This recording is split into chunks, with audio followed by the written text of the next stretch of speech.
ټولو هیوادونو کې د لمر غوندې روښان وطن افغانستان د روان کال لومړیو شپږو میاشتو کې بلخ کې له 2 میلیارډ افغانیو زیات عواید راټول او د شبکې اصلاح او پراختیا ګڼ پرمختګونه کړي. د بلخ برېښنا حوزې ریاست له لوري د روان 1403 لمریز کال لومړیو شپږو میاشتو کې له پلورل شوې برېښنا او متفرقه خدماتو څخه ټول ټال 2 میلیارډ 80 میلیونه 9,115 افغانۍ عواید راټول شوي دي. ورته مهال د ضایعاتو مخنیوي په موخه د 3904 عوارضي میټرونو پر ځای نوي میټرونه نصب شوي او له 300 زیاتو انالوګ میټرونو پر ځای ډیجیټل میټرونه نصب او سرغوټ شوي دي. دغه راز د پیرودونکو ستونزو حل او برېښنا پیاوړتیا لپاره د 6 اضافه باره ترانسفرمرونو ستونزې حل شوي او د 25 نورو اضافه باره ترانسفرمرونو ستونزو حل لپاره هڅې روانې دي.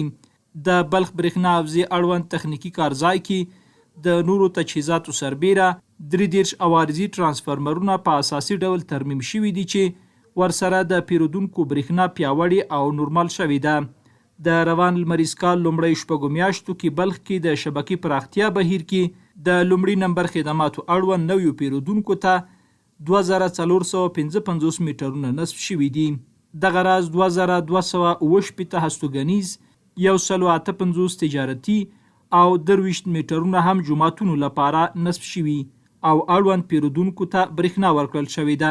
پر دې ټولو سربیره یاده موده کې د بیلابیلو ظرفیتونو ټول ټال 100 پای ترانسفرمرونه نصب شوي چې 3 هستوګنیز 3 تجارتي 1 دولتي ادارې او 14 پای نور ترانسفرمرونه هم صنعتي برخو پورې اړوند دي.